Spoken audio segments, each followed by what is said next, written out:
it's a national risk to be at the whim of another country, no matter what that country is. Whether you're looking on an economic scale, an environmental scale, or a personal finance scale, electric vehicles are a step in the right direction to solving the climate crisis. I will let the audience decide who won the debate. I think Team Com probably won the debate, but yeah, let's see. Let's see how it goes.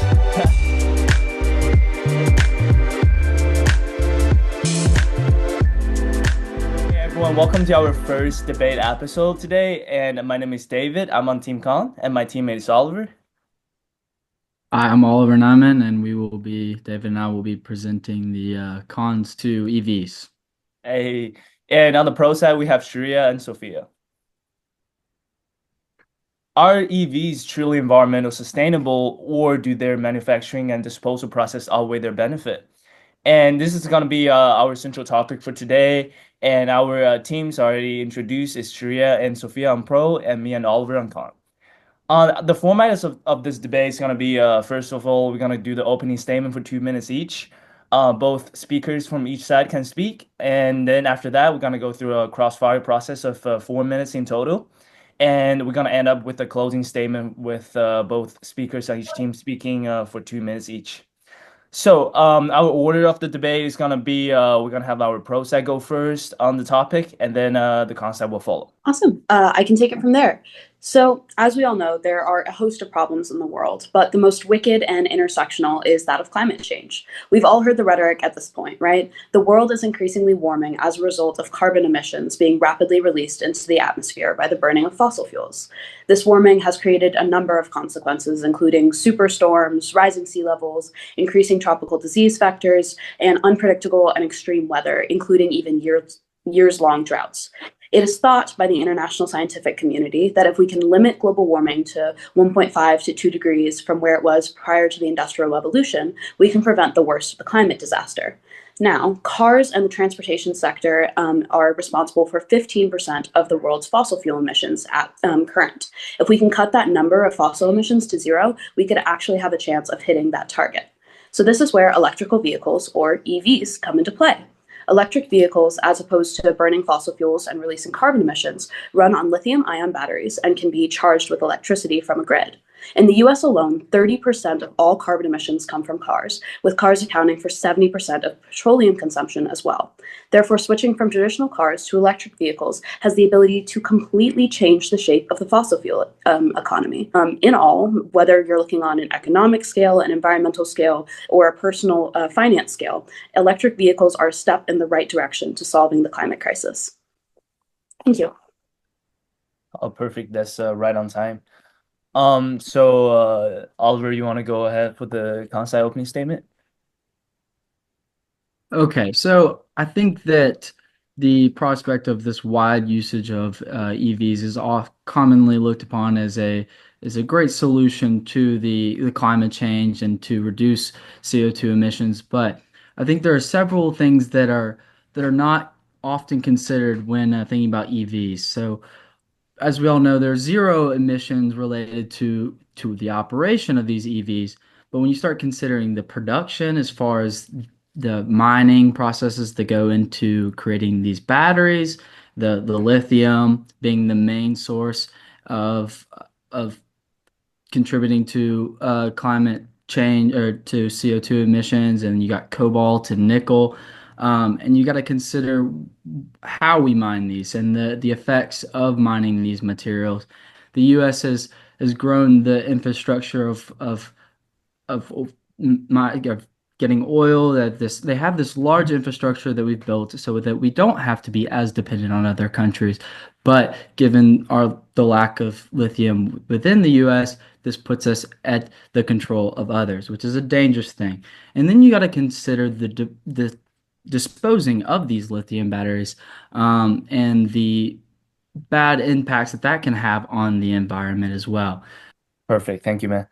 All right, now we're entering a crossfire section. I think pro side, you can ask us the question first, and we're gonna follow after we answered our question.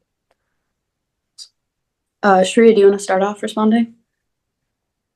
Sure. I I'd want to address a couple of things that you mentioned in your opening statement. And like one big argument was the idea that we'd be depending on other countries for the cobalt and nickel and lithium and like the rare earths like minerals that are required for the battery production for electric vehicles. But a big fact is that we already depend on other countries for that, for petroleum. And doing this is obviously going to change how that works. And a big argument that comes with the mining of cobalt, for example, in Congo is how unethical it's been. But there are definitely companies that are working towards um, addressing these issues and making the mining more ethical. And also, for example, Tesla and a few other companies I know are working towards like creating like a cobalt-free kind of battery. And so these are issues that are widely known and we are already addressing it. So I think one of the most important aspect of this whole EV concept is to completely eliminate the possibility of going back to petroleum economy and all the fossil fuel backed economy, the pattern of it and the dark side of it. But at the current energy production rate, we're still using fossil fuels mostly. So the charging of EVs will still rely upon fossil fuel backed up electricity stations. So that is not at all how this entire concept has been pictured. So, yeah, go on ahead. You can add on.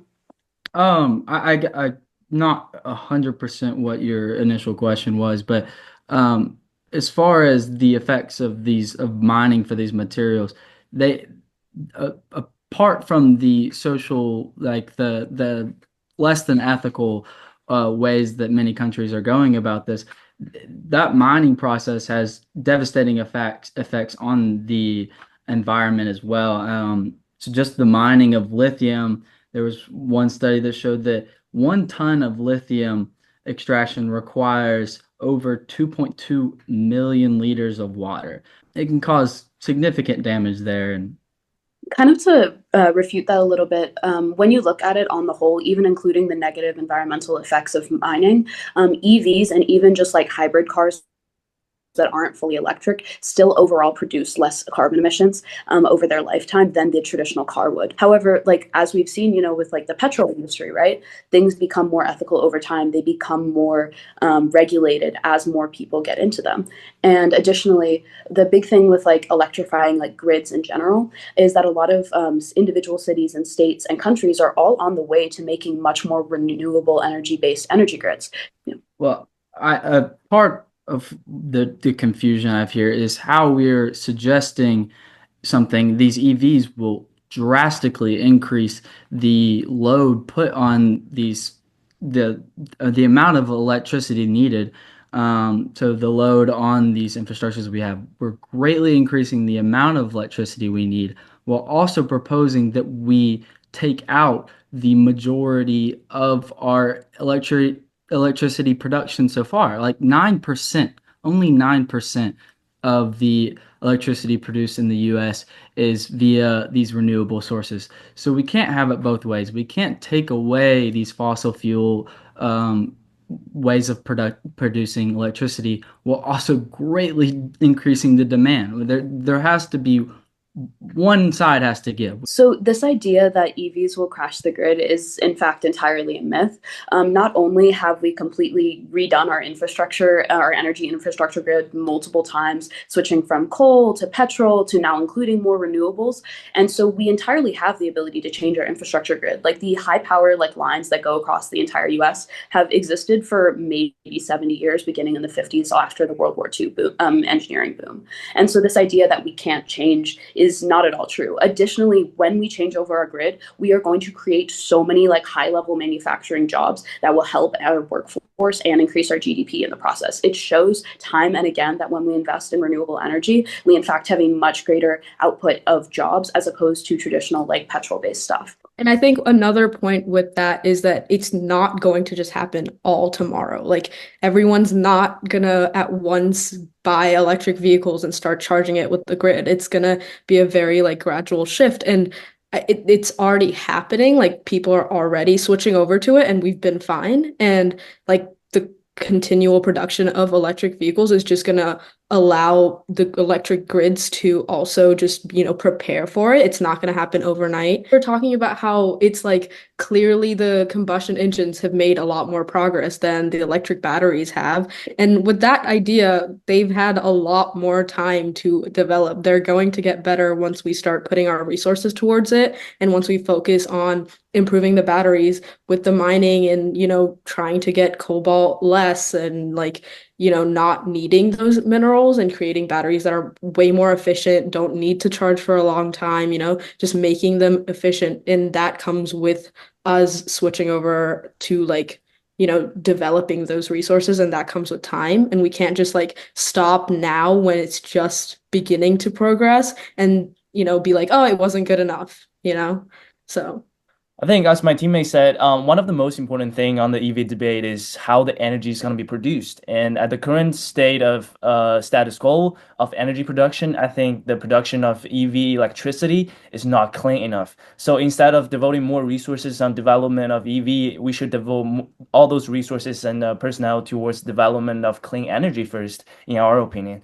And one of the most important concept for me is that EVs are not actually cutting the environmental costs.